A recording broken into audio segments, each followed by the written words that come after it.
Merci d'être avec nous sur TV5 Monde pour cette émission spéciale à l'occasion du 25 novembre, journée mondiale de lutte contre les violences faites aux femmes. À mes côtés pour animer cette émission, Demet Korkmaz, visage que vous connaissez bien sur TV5 Monde. Et tout de suite, je vous propose de vous présenter nos premiers invités.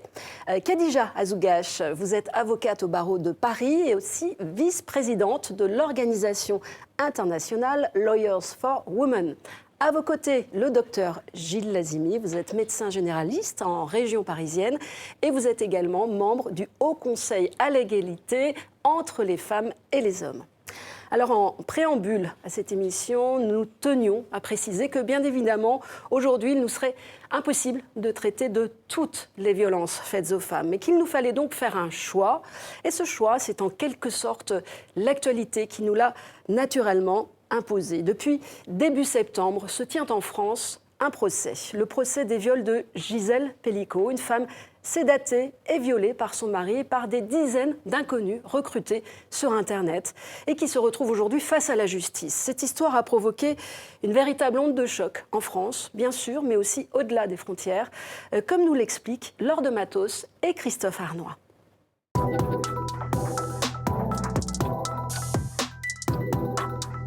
We're following details of a sexual assault case in France. Gesagt hat ihn Gisèle Pelicot. Le procès des viols de Mazan. Et une femme, Gisèle Pelicot, qui fait face. Elle a refusé que les débats se tiennent à huis clos.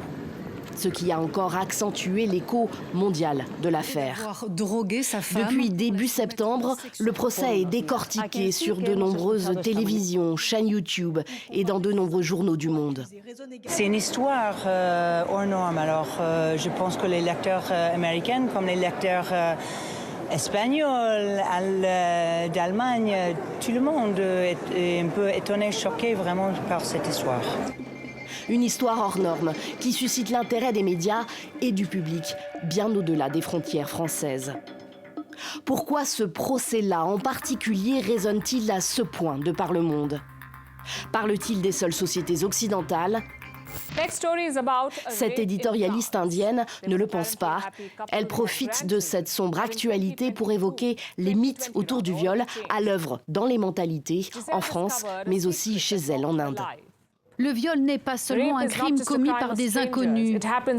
Il se produit dans des espaces privés, censés être sûrs, à l'intérieur des foyers. Souvent, les violeurs sont des personnes que nous connaissons, des conjoints, des amis, des connaissances. Cette histoire n'est pas seulement celle d'une femme, mais bien de toutes les femmes. On va revenir sur un sujet grave. Au Québec aussi, on ausculte l'histoire de Gisèle Pelicot. Sur Radio-Canada, cette éditorialiste y voit une énième démonstration de la culture du viol. On a beau en parler depuis longtemps, culture du viol, c'est une expression qui dérange encore beaucoup de gens. Donc, je vais juste me permettre de rappeler quelle est sa définition selon l'ONU. La culture du viol, c'est un ensemble de comportements qui justifient, banalisent, excusent les agressions sexuelles ou les tournent en plaisanterie ou divertissement. La culture du viol, qu'a identifié aussi cette influenceuse colombienne. Elle évoque la figure de Dominique Pelicot, l'ex-mari de Gisèle. Dominique Pelicot est entré dans nos vies pour que chaque homme, qui pour une raison ou une autre, parlera un jour du viol comme s'il s'agissait de pas grand-chose, qui partagera des mèmes sur Internet à son sujet ou blaguera autour du viol, voit apparaître devant lui le visage de Dominique Pelicot. Les hommes sont-ils interpellés de la même manière par le procès des viols de Mazan? Parmi le public qui assiste chaque jour aux audiences en France, des femmes essentiellement. Et lorsque les débats s'invitent sur les réseaux sociaux, en famille, au travail, une expression reste brandie, comme par réflexe, par l'essentiel de la gente masculine. Une expression devenue un hashtag, « Not all men », disent-ils en anglais. Pas tous les hommes en français. C'est ce qu'a remarqué aussi le journaliste espagnol Juan Sanchez au sujet de l'affaire Pelicot. Et ce qu'il décortique avec son invité, dans ce podcast. Ces résistances, c'est pas tous les hommes. Ces culpabilisations ou justifications de la violence que nous exerçons sur les femmes ont beaucoup à voir avec le sentiment d'être attaqué, non? Comme s'il s'agissait d'une bataille. Tout le monde, en particulier les hommes, doit prendre position de manière active dans sa vie contre les violences à l'égard des femmes. Gisèle Pelicot est devenue, malgré elle, une icône de la lutte contre les violences faites aux femmes, et ce bien au-delà de la France. Voilà, alors ce procès doit prendre fin autour du 20 décembre prochain. Un procès hors norme. Khadija Azoughaj, vous êtes aussi professeure en droit international. Procès hors norme, est-ce qu'il faut s'attendre aussi à un verdict hors norme, à un verdict exemplaire ? Alors, merci pour cette question qui est essentielle, puisque avant de répondre à votre question, je voulais préciser que l'ONU s'est saisie de cette notion de culture du viol. Et si l'ONU s'est saisie, c'est pour nommer et donc mieux combattre la culture du viol, qui ne se limite pas, contrairement à notre imaginaire, à un viol par un inconnu le soir, mais bien évidemment à un ensemble de comportements.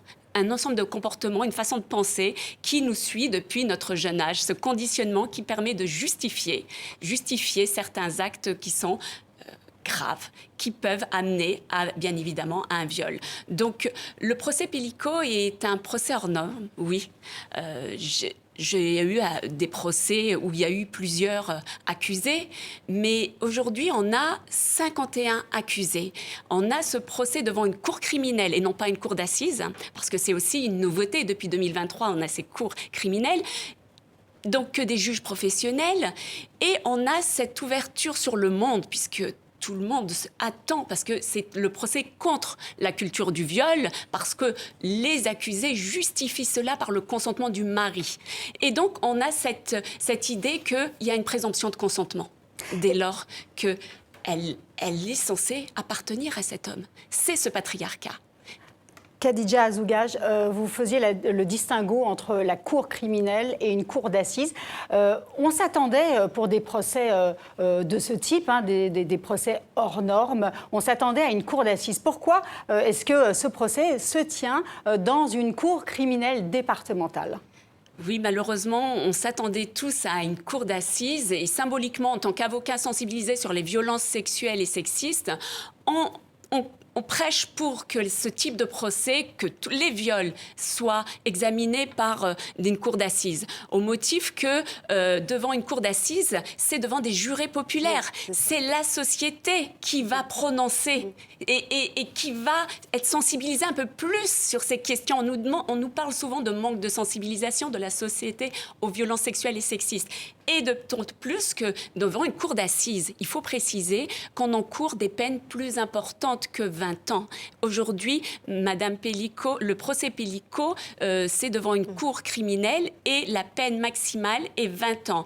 Alors, parce qu'on n'a pas considéré, tout à fait, parce qu'on n'a pas considéré certaines circonstances aggravantes comme des actes de torture et de barbarie, malheureusement. Docteur Lazimi, quelle est, votre réaction en tant que médecin à ce procès ? Alors d'abord, on est, comme tout le monde, sidéré et abasourdi, parce que l'ampleur de cette affaire est incroyable. Les propos tenus par les accusés sont incroyables. On parle de consentement par procuration. On est vraiment dans tout le discours de la culture du viol, dans toute la sémantique qui nous fait penser ou croire qu'elle était consentante, que c'est un objet, que c'est sa femme et qu'il décide pour elle. C'est quand même incroyable. Ce n'est plus une femme, c'est un corps. Le mari qui décide pour elle. Puisque le mari a invité dans cette chambre à violer sa femme, et les accusés ont estimé qu'il ne violait pas Gisèle Pelicot, mais que c'était un jeu entre mari et femme. Ce n'est plus un être, c'est un corps à pénétrer, c'est un objet sexuel. Et si on revoit la culture du viol, il y a des éléments très intéressants sur... En gros, elle est entre guillemets, coupable ou consentante.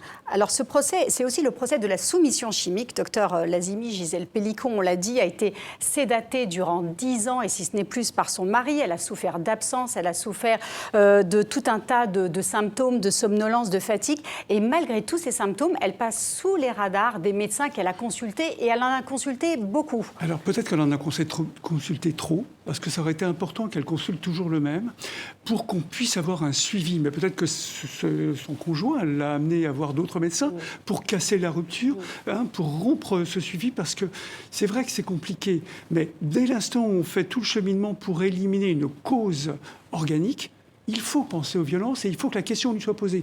Lui a-t-elle été posée? On ne sait pas. 2, effectivement, des troubles cognitifs, des troubles de mémoire, des malaises, plein de choses dont les enfants ont rapporté sur le fait qu'elle n'était jamais, en forme quand elle était chez son conjoint. Est-ce que ça veut dire, docteur Lazimi, que les médecins ne sont pas suffisamment formés? Ça, c'est indéniable. On n'est pas suffisamment formés. On l'est de plus en plus, mais il y a encore beaucoup de chemin à parcourir. Très clairement, il faut qu'on apprenne aux professionnels de santé, comme moi je l'ai appris petit à petit, parce qu'on ne sait faire que ce qu'on nous a appris. On ne peut pas reprocher aux médecins de ne pas le savoir. On ne leur a pas appris. Il faut leur apprendre qu'il y a un très très grand nombre de pathologies médicales derrière lesquelles se cachent les violences. C'est-à-dire que les violences, par exemple, à quoi quand on est médecin généraliste, à quoi faut-il être sensible? Écoutez, la dépression, 50% des femmes victimes de violences sont dépressives. Les tentatives de suicide, un grand nombre de femmes sont victimes de suicide. Une dernière étude vient de sortir sur 775 tentatives de suicide ou de suicide de femmes harcelées par leur conjoint. C'est majeur. Les dépressions, les troubles digestifs fonctionnels qui durent pendant des années, les fibromyalgies, où il y a un grand nombre de fibromyalgies qui sont liées aux violences.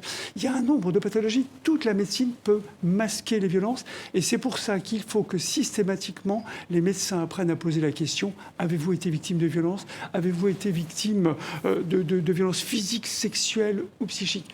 Et pour l'histoire de Mme Pellicot, qui est une héroïne, vraiment, c'est une survivante et c'est une héroïne, c'est vraiment une Wonder Woman comme toutes les victimes. Elle a été formidable et grâce à elle, grâce à ce procès, bien sûr, qui n'est pas en assises et ça on le regrette, mais qui a été médiatisé, on montre l'horreur de ce qu'elle a pu vivre et on montre qui sont ces hommes derrière. Ce sont des hommes comme les autres, banaux, qui justifient. Une autre question sur la détection. Est-ce que ça fait aujourd'hui partie du cursus universitaire des jeunes médecins? Est-ce que les futurs médecins, aujourd'hui, ils ont un cours sur la détection des violences? Avant 2013, il y avait dans la question d'internat, l'examen qui permettait de devenir médecin et spécialiste, une seule question qui était l'accueil immédiat d'une femme victime de viol. En 2013, avec l'ami prof, on a réussi à changer la question, à augmenter, à mettre une deuxième question. Et puis, depuis 2022, il y a maintenant 3 questions sur les viols, sur les violences sexuelles, sur les violences pendant les soins aussi, parce que les femmes aussi subissent des violences pendant les soins, il faut le reconnaître. Sur les violences conjugales, on n'en parlait pas avant. Donc ça, ce sont 3 questions qui sont majeures, qui sont dans le cursus initial. Mais dans le cursus continu des médecins déjà installés, là, on pêche encore parce qu'il n'y a pas, à mon avis, de volonté politique pour permettre à ces professionnels de se former, d'avoir du temps pour le faire. Khadija, vous vouliez ajouter Oui, simplement pour rebondir, je suis tout à fait d'accord avec le docteur Lazimi. Et il y a également une évolution, puisque depuis le Grenelle, il y a beaucoup plus de formation sur les certificats médicaux à établir aussi lorsqu'ils accueillent une victime, la façon dont ils peuvent aider la victime de manière objective sans remettre en question leur secret professionnel. Et il y a surtout, et c'est important, l'inscription d'une possibilité de lever le secret médical avec, bien évidemment, un encadrement. Et ça, c'est dans les situations où il y a une emprise. Il y a débat autour de ça, sur cette question. Il y a un grand débat autour de ça. Il y a bien sûr, apprendre aux médecins à faire des certificats. Et il faut que les ordres professionnels, lors des médecins notamment, les actes accompagne, ne les brime pas. Il y a un référentiel, il y a un certificat unique. Il faut que tous les médecins le reçoivent et que ce soit que ce certificat qui soit réalisé, qu'il n'y ait pas d'informations contradictoires. Donc ça, c'est vraiment majeur qu'on les voit. Et puis, il y a l'histoire du signalement. Alors, le signalement, attention, une femme victime de violence, elle a besoin d'être reconnue comme victime. Elle a besoin d'être respectée. Elle a besoin d'être accompagnée. Elle a besoin d'être narcissisée. Et elle a besoin qu'on l'aide à prendre ses décisions. On doit faire avec elle, on doit l'accompagner et certainement pas la signaler sans son accord. Alors simplement, en tant qu'avocate qui pratique et accueille, et c'est essentiel, ce débat est essentiel parce que en tant qu'avocate qui accueille et qui accompagne essentiellement des femmes victimes, il est important de prendre conscience qu'on n'assiste personne, hein, qu'elle est sujet de droit, et ça, on se bat pour cela, et qu'on ne fait jamais à sa place, et qu'au contraire, ce texte, moi, je ne le vois pas comme une entrave au droit de la victime, mais plutôt parce que quand il y a une situation d'emprise, j'ai beaucoup de situations de victimes qui ne mesurent pas le danger et sont prêtes à se sacrifier. On va revenir sur cette question. On va revenir, le débat en tout cas est en cours. Alors, avant d'anticiper aussi sur les répercussions de ce procès à long terme, on l'a vu au Québec, cette affaire a suscité un vif débat. Et c'est un procès aussi, il y aura un nouveau procès qui va être très médiatisé, hein, qui débutera le 9 décembre prochain. C'est celui du célèbre producteur de télévision Gilbert Rozon. Catherine François, vous êtes avec nous depuis Montréal. On aimerait savoir si, avec les procès précédents, il y a eu des décisions, des avancées sur le plan légal pour la défense des femmes victimes de violences au Québec. Oui, effectivement, des avancées sur le plan légal, c'est certain, avec l'adoption en novembre 2021 à l'unanimité par l'Assemblée nationale du Québec d'une loi pour mettre en place des tribunaux spécialisés en matière de violences sexuelles et violences conjugales. Alors, l'objectif de cette loi, c'était de redonner confiance aux victimes de ces violences envers le système judiciaire, mais leur offrir aussi des services psychosociaux et judiciaires intégrés et adaptés à partir du moment où ces personnes allaient porter plainte à la police.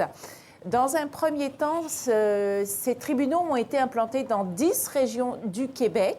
Après un an d'activité, déjà 8000 personnes y ont eu recours.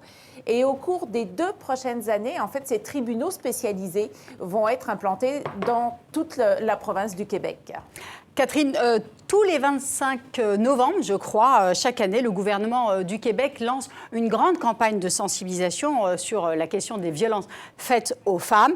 Parce qu'il faut bien le dire, même chez vous, les violences ne baissent pas, et particulièrement les taux de féminicide.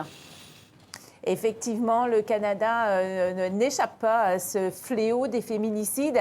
Rien qu'au Québec, cette année, on parle déjà de 13 femmes tuées, notamment par leur ex-conjoint. Il y a quelques semaines, un homme est sorti de prison. Il était en libération conditionnelle en attente de son procès parce qu'il avait proféré des menaces de mort contre son ex-conjoint. Et la première chose qu'il a fait quand il est sorti de prison, il est allé la tuer. On a remarqué également qu'avec la pandémie du coronavirus, il y a eu une augmentation de ces féminicides. C'est vraiment un total fléau. Et la question qu'on se pose, c'est qu'est-ce qu'il faut faire? Comment protéger ces femmes? Quelles mesures mettre en place pour assurer leur sécurité? Et je conclurai, Isabelle, en vous disant que le 6 décembre prochain, ici, à Montréal, nous allons commémorer, comme tous les ans, le 36e anniversaire de la tuerie de Polytechnique. Comment oublier cette tuerie, ce drame de Polytechnique où un jeune homme, on s'en souvient, est rentré dans l'école Polytechnique et a tué froidement 14 jeunes femmes, 14 étudiantes de Polytechnique. Et ça, c'est un féminicide le pire dans l'histoire du Canada et je crois qu'on ne s'en remettra jamais. Merci Catherine François. Oui, le 6 décembre, l'histoire du Canada s'en souvient avec des commémorations qui sont organisées chaque année à l'occasion de cette date. Merci Catherine. Maître Azougage, Catherine vient d'en parler, ces tribunaux spécialisés, ça existe aussi dans d'autres pays. C'est une bonne ou une mauvaise idée? Alors, ça peut être une bonne idée. En droit comparé, moi, j'ai pu le voir sur le terrain au Mexique, essentiellement, et en Espagne. Malheureusement, et Catherine l'a dit, l'effectivité, elle n'est pas au maximum, et parce qu'il y a tout un travail complémentaire à ces tribunaux sur la société. Il s'agit d'accompagner aussi, d'accompagner. d'autres services. C'est une approche globale et c'est ça qui est positif. Cette approche globale avec des médecins, des travailleurs sociaux, des psychologues et des policiers est essentielle. Et nous, en France, on n'a pas suivi ce modèle. En tant qu'avocat, on n'était pas non plus pour suivre ce modèle. Et on est plutôt dans une idée où il ne faut pas une justice à côté de seconde zone, comme on a voulu le faire avec les cours criminels où on a mis le viol comme seconde zone.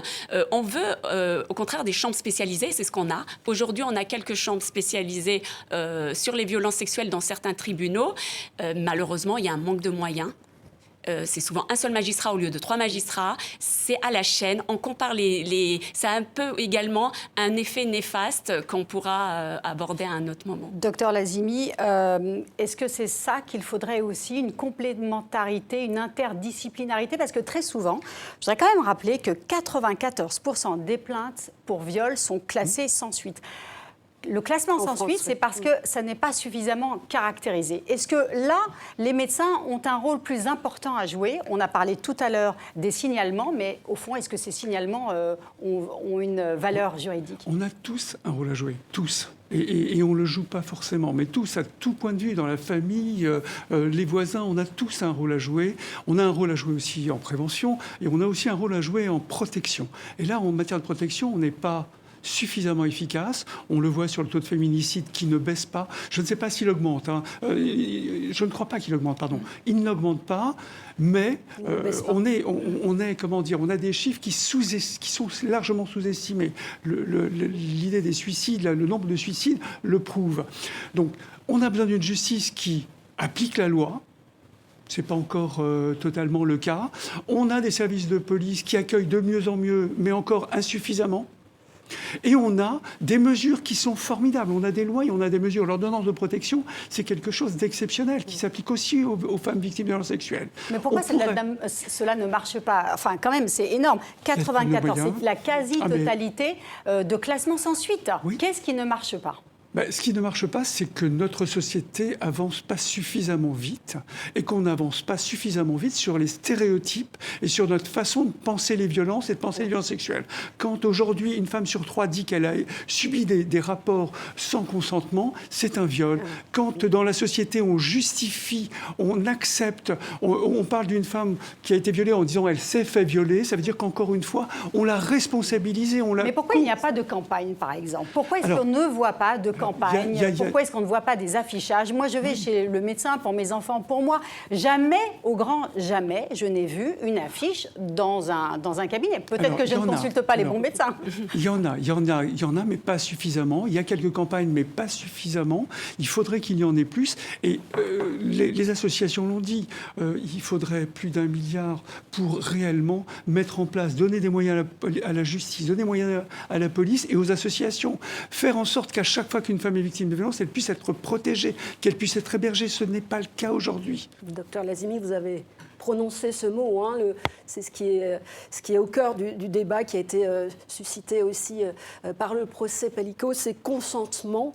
Il faut savoir que justement cette question du consentement, aucun des accusés de ce procès ne se l'est posé.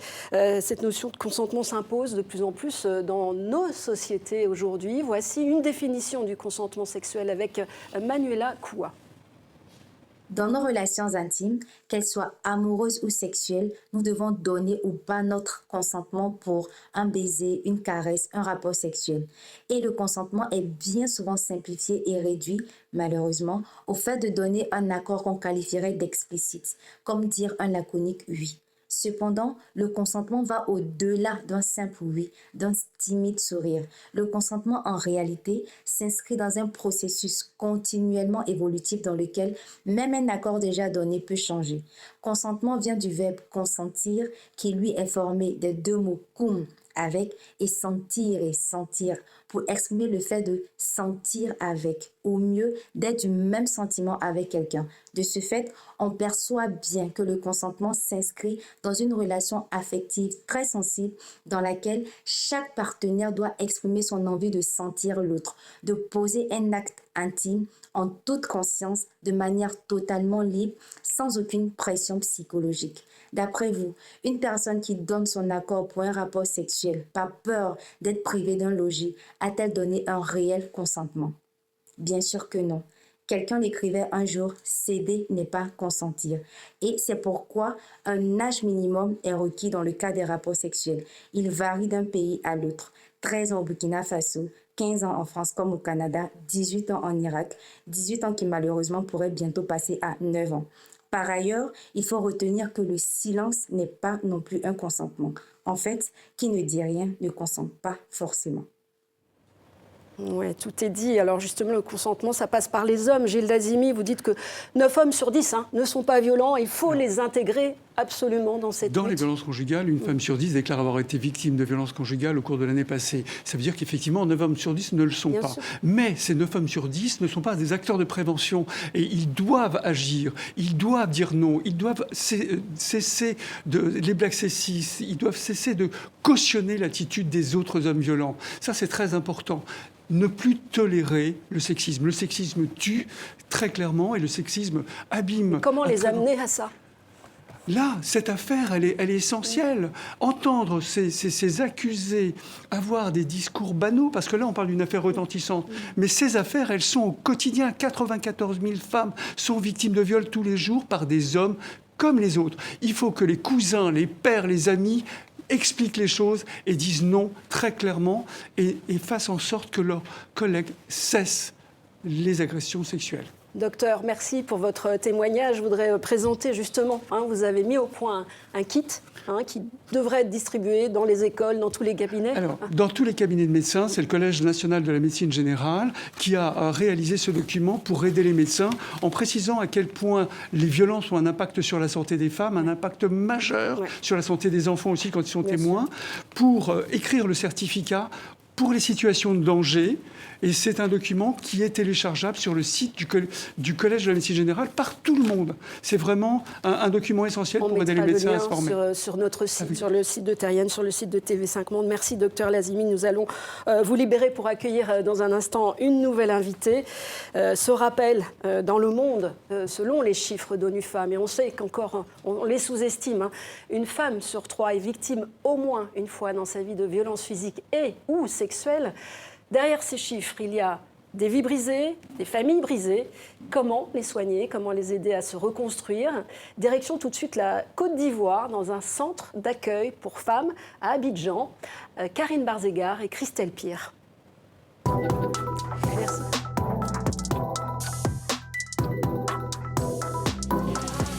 Elle a 31 ans, 2 enfants et un bébé à venir. Lorsqu'elle est arrivée ici en janvier, elle était enceinte de 3 mois. Ce qui n'a pas empêché son mari de la frapper. Il a pris ma tête là pour abaisser et puis il bossait ça. Et puis il me donnait les coups de poing ici. Ma tête là a baissé comme ça et puis il donnait les coups de poing dessus.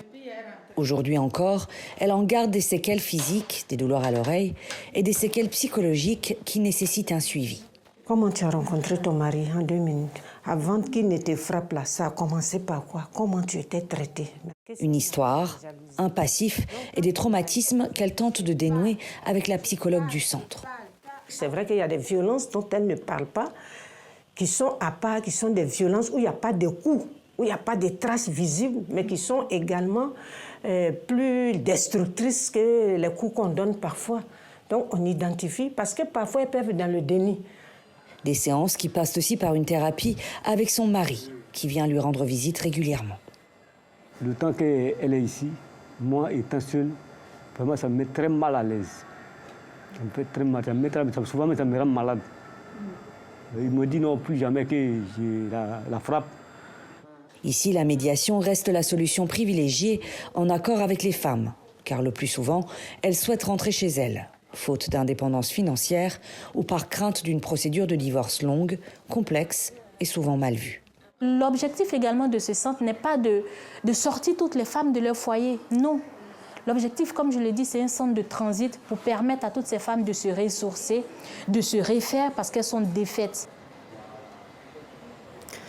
Voilà, et selon les enquêtes qui le confirment, dans 75% des cas, l'agresseur est connu de la victime. Pourtant, lorsqu'il s'agit d'un proche, d'un partenaire, d'un membre de la famille, d'un mari, la gravité des violences a tendance à être minimisée. C'est ce qu'on peut qualifier, on en a déjà parlé tout à l'heure, de cette fameuse culture du viol.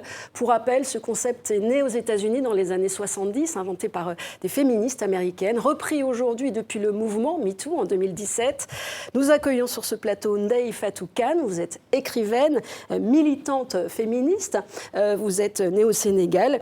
Et je venais de signer la préface du livre, la réédition du livre culte d'Awa Thiam, La parole aux négresses.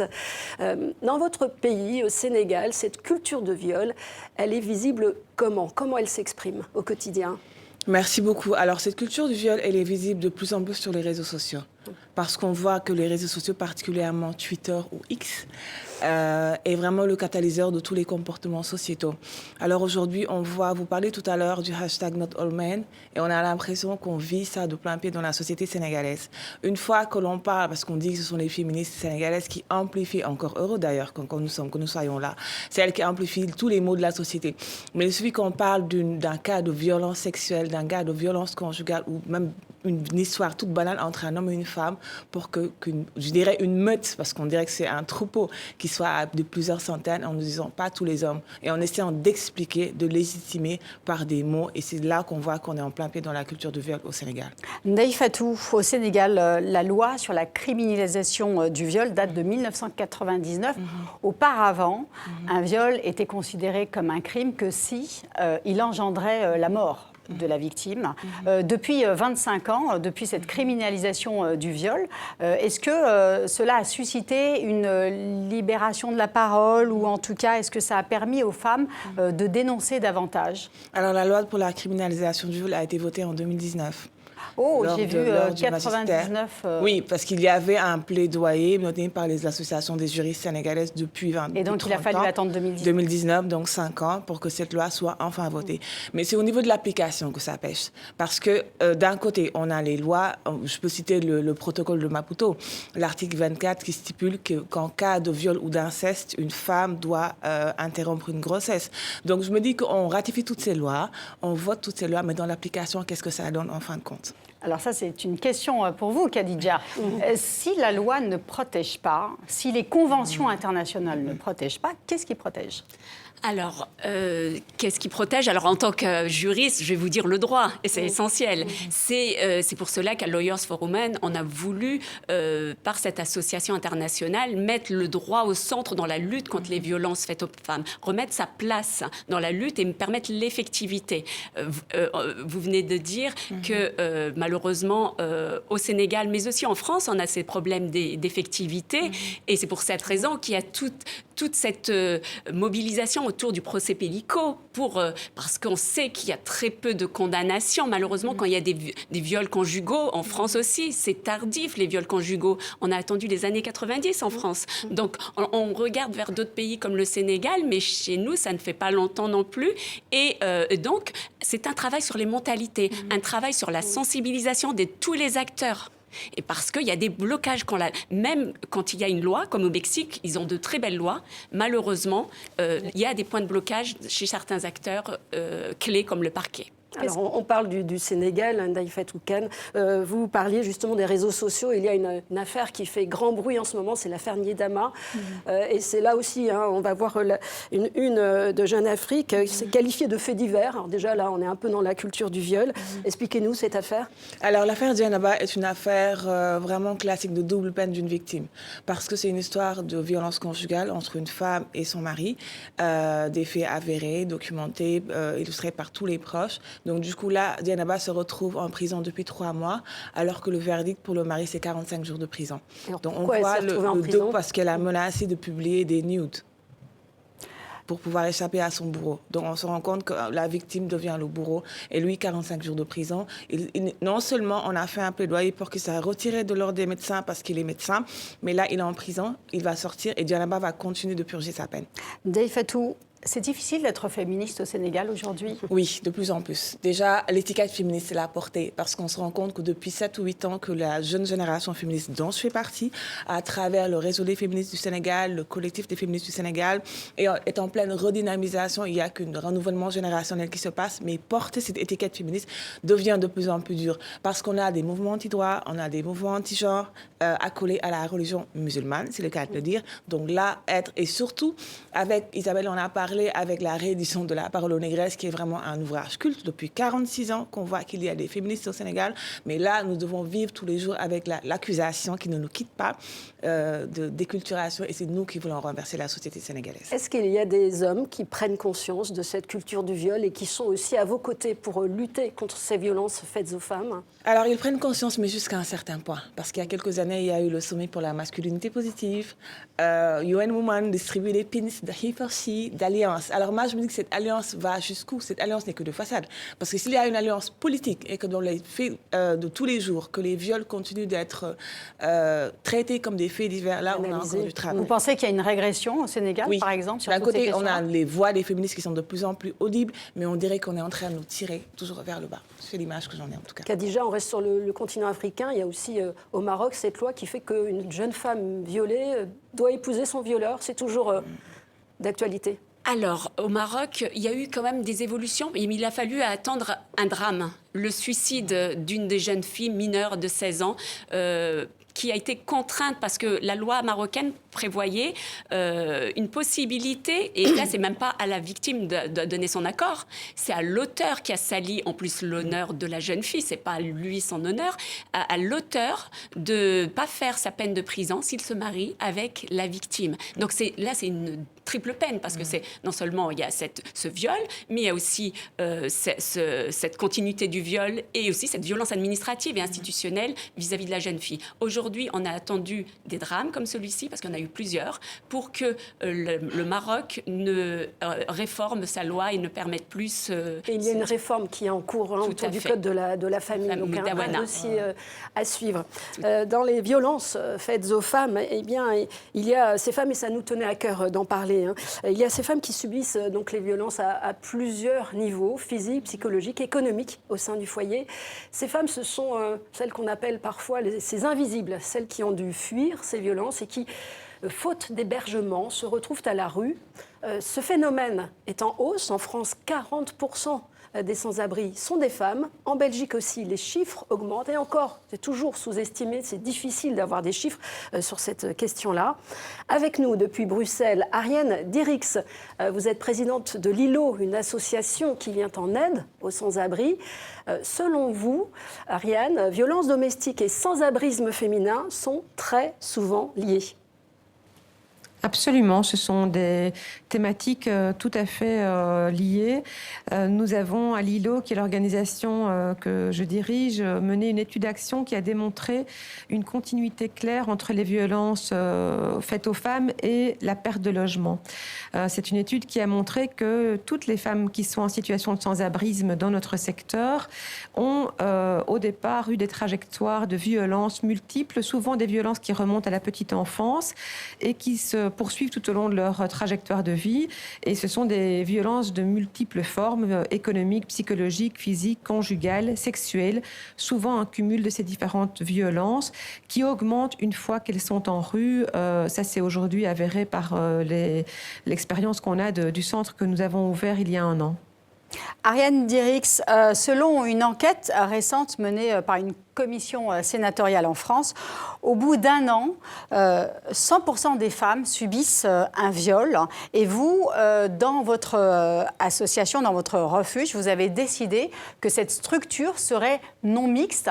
Expliquez-nous pourquoi avoir fait ce choix de la non-mixité, alors qu'on pourrait démontrer aussi que tous les hommes ne sont pas des violeurs ou ne sont pas violents. Alors l'idée de la non-mixité, elle part du besoin des femmes d'être dans un endroit sécurisé où la question de la proximité des hommes et donc les potentielles agressions que les femmes pourraient vivre à nouveau aux côtés des hommes ne doit pas se poser. Quand on est dans une situation de crise comme celle que vivent les femmes, en particulier quand elles sont dans ce type de vulnérabilité très grande, en rue, on n'a plus aucune sécurité autour de soi, on comprend bien que dans ce type de situation de crise, on a besoin d'être le plus possible dans un endroit où on ne se pose pas la question de la sécurité. Et le fait d'être dans un endroit safe, ça passe par la non-mixité pour des femmes qui ont besoin d'abord de se retrouver entre elles, de retrouver confiance en elles à travers les relations entre les femmes, de pouvoir déposer leur récit de vie et les violences multiples qu'elles vivent en rue, dont beaucoup de viols. Et elles le font plus facilement quand elles ne sont qu'entre femmes et quand l'équipe elle-même n'est composée que de femmes. J'ajouterais à ça que pour que cette écoute soit possible et vraiment qualitative, il faut que les femmes qui composent l'équipe soient elles-mêmes formées au féminisme et à l'accueil de cette parole difficile qui est celle du récit d'un viol, par exemple. Est-ce que vous trouvez, Ariane Derix, qu'on parle assez de ces femmes? Elles se cachent, ces femmes, on ne les voit pas forcément. Elles se cachent complètement. Les statistiques, d'ailleurs, ne reflètent pas la réalité du sans-abrisme au féminin, tellement elles se cachent. Elles passent sous les radars de l'aide sociale en utilisant des réseaux d'aide informels chez les amis, dans la famille, etc., avant d'arriver en rue, parce qu'elles savent que la rue est très violente pour elles. En passant en dessous des radars de l'aide sociale, elles disparaissent aussi des statistiques et donc elles deviennent invisibles. Le fait qu'elles soient invisibles a comme conséquence qu'on parle moins d'elles, forcément, mais que par ailleurs, les infrastructures d'aide aux personnes sans abri ne sont pas adaptées aux femmes et à leurs besoins, puisqu'on considère que la très grande majorité des personnes sans abri sont des hommes. C'est encore ce que disent les statistiques, malheureusement, en Belgique et ailleurs dans le monde aussi. Même si nous, sur le terrain, on observe une augmentation de cette population et on voit bien que dès qu'on ouvre un centre qui est adapté à leurs besoins, où elles savent qu'elles vont pouvoir déposer une parole vraie, authentique et avoir un accompagnement digne et répondant à leurs besoins, alors elles sont là. Tout d'un coup, elles osent pousser les portes, elles restent dans nos structures et on le voit avec Circe de Lilo, qui est ce centre de jour pour femmes que nous avons créé il y a 1 an et qui ne désemplit pas depuis que nous l'avons ouvert. J'aurais encore une dernière question. Ariane Derix, on parlait de procès, de loi, de justice. Ces femmes, j'imagine, elles ont d'autres priorités en tête avant de poursuivre leurs agresseurs. Cependant, parfois, il y a des actions en justice qui sont menées. Alors, c'est un peu tôt pour pouvoir vous dire si on arrivera à accompagner les femmes jusque-là, puisque notre centre n'a ouvert qu'il y a 1 an. Mais nous savons d'expérience, puisque ça fait quand même de nombreuses années que nous accompagnons les femmes dans nos autres structures, que d'abord, les femmes ont souvent intégré tellement la violence et les agressions quand elles sont en rue, et parce que, comme je l'ai dit, les agressions remontent avant la perte de logement, qu'elles banalisent cette violence. Et en général, quand elles arrivent chez nous, ce n'est pas avec une demande de réparation des violences qu'elles ont subies, c'est vraiment un besoin de repos et de sécurité qu'elles expriment en premier. Après ça, il faut répondre aux besoins primaires, pouvoir manger, se loger, se reposer, se laver, etc. Et donc la demande sur la réparation, et notamment la réparation en justice, elle vient extrêmement tardivement. Nous faisons avec elles tout un travail de trajectoire d'émancipation pour leur faire prendre conscience d'abord que ce qu'elles ont vécu et ce qu'elles vivent encore n'est pas acceptable, n'est pas normal. Elles ne doivent pas se contenter de vivre dans la violence, qu'elles ont droit à autre chose. Et cette prise de conscience recrée de la confiance en soi et progressivement, on peut alors entamer un travail d'accompagnement en justice et de réparation. Mais ça vient vraiment tardivement dans les demandes. Merci Ariane Derix d'avoir partagé avec nous depuis Bruxelles votre expérience sur le terrain. Peut-être Khadija, une réaction? Khadija, une réaction. Avec plaisir. Est-ce que la culture du viol s'exprime aussi au premier stade de la procédure, lorsque par exemple une femme pousse la porte d'un commissariat? Tout à fait. On nous a souvent dit, mais libérer la parole. Mais non, c'est pas du tout ça. C'est libérer l'écoute. Mes clientes, la plupart ont déposé plainte, ont tenté de déposer plainte. On leur faisait des mains courantes. On leur rappelait que c'était un mari qu'il fallait un divorce et pas déposer plainte. Et là, ça remonte pas à longtemps, même s'il y a une évolution. Et certes, il y a une évolution depuis 5 ans, depuis le Grenelle. Aujourd'hui, pour elles, c'est très difficile déjà de parler de cet intime quand c'est l'auteur est un mari, et donc on demande à ce qu'il y ait un accompagnement dès le dépôt de plainte par l'aide juridictionnelle. Comme l'auteur, quand il est en garde à vue, il a automatiquement un avocat commis d'office. Par justice, par équilibre, il serait souhaitable que l'État mette en place cela.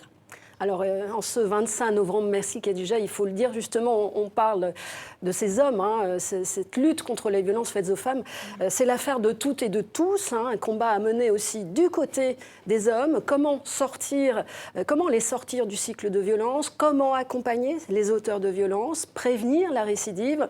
En France, 80% des hommes condamnés pour violences conjugales nient les faits. 40% d'entre eux récidivent, ce sont les chiffres que nous avons aujourd'hui. Nous retrouverons dans un instant à Genève Lionello Zanatta, qui organise depuis 20 ans en Suisse des ateliers pour auteurs de violences conjugales, des récits qu'il a transposés dans une pièce de théâtre. Ces témoignages sont interprétés par des comédiens. En voici tout de suite un court aperçu.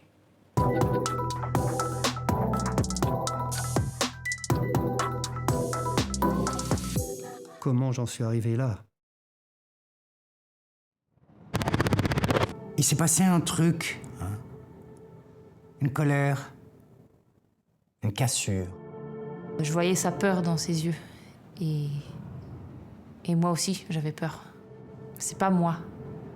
C'est un comportement un peu primaire. Un sentiment d'injustice. J'ai de l'énergie en trop, de partout. De frustration. J'arrive pas à penser plus loin. Et c'est là que ça commence à grimper. Parce que je suis frustré d'avoir quand même... Fais-toi suivre aussi une fois. Pas bouger d'un point à l'autre. Va écouter le pourquoi du comment. Essaye de comprendre pourquoi t'étais aussi violent.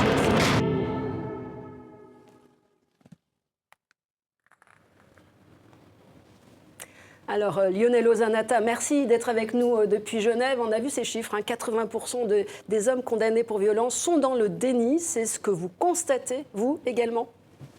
Je ne sais pas si les proportions sont exactement celles-là. Ce qui est sûr, c'est qu'il y a continuellement une stratégie de banalisation de la part des auteurs. Autant pour continuer effectivement dans leur dysfonctionnement, dans les relations avec leurs femmes, mais aussi évidemment pour éviter la pénalisation, donc la condamnation de leurs actes. Ce que nous on voit, c'est que ces stratégies sont relativement déjà avancées dans la façon de les faire, qui parlent aussi du type de relation qu'ils ont eu avec les victimes. La plupart du temps, on retrouve ces discours un peu d'inversion de la culpabilité, dans lesquels il y aurait une sorte de pouvoir pris par les femmes, voire la justice aussi, qui donnerait plus de droits aux femmes, qui devient en quelque sorte une sorte de légitimisation de leur comportement. Donc on voit qu'il y a plusieurs formes, je ne dirais pas un unique déni des faits exclusivement, mais toute une stratégie.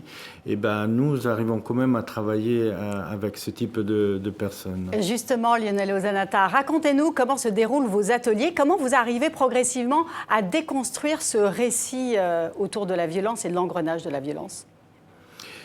Je précise juste une chose par rapport à les collègues qui m'ont aussi précédé. Expression, donc la structure que je dirige, est à bas seuil, c'est-à-dire elle travaille avec des personnes et des hommes et des femmes, mais qui ont un comportement violent dans le cadre domestique, qui ne représente pas exactement le type de personnes qu'on a entendues dans les procès effectivement de l'actualité maintenant. Mais si j'insiste là-dessus et je précise cela, c'est parce que en ce 25 novembre, il faut aussi qu'on soit conscient que la très grande majorité des victimes ne sont pas les victimes des affaires qui sont dans le devant de la scène. On parle désormais, d'une manière ironique aussi, de violence ordinaire. Nous avons effectivement dans notre expérience, dans les auteurs que nous accompagnons, non seulement toutes les personnes les plus représentatifs de notre société, mais aussi avec des comportements qui sont vraiment banalisés. Et on voit que ce réservoir de personnes, effectivement, ont besoin d'un travail très appuyé, autant dans les situations, bien sûr, qui sont les plus graves dont on a parlé aujourd'hui. Pour répondre à votre question, le travail que nous proposons est un travail plutôt psychoéducatif, c'est-à-dire nous travaillons sur 2 axes, qui est à la fois celle des problèmes qui se posent dans les relations de couple et autant dans les ressources qui sont disponibles. Donc on fait un travail d'abord de contenance, c'est-à-dire d'évitement des situations à risque, parce que d'abord nous voulons pouvoir assurer une certaine sécurité et un non-passage à l'acte assez rapide. Et ensuite, on passe progressivement à un travail sur la gestion des émotions, la gestion des conflits, sur l'utilisation de la communication, les rapports hommes-femmes, les représentations qui se sont construites au fil de leur socialisation, pour reconnaître aussi sur quel système se sont appuyés la légitimisation de cette forme de violence.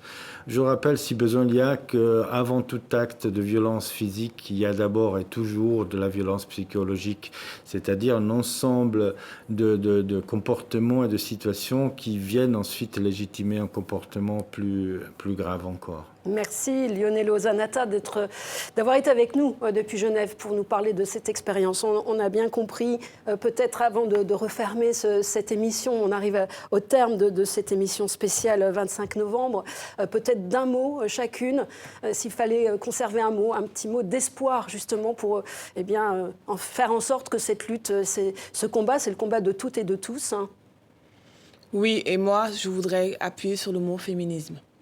Parce que tout le monde devrait être féministe, pour paraphraser le célèbre essai de Chimamanda Adichie. Parce que quand on est féministe, que l'on soit homme ou femme, parce qu'il y a des alliés féministes, il est utile de le rappeler, on a une conscience aiguë des inégalités femmes-hommes.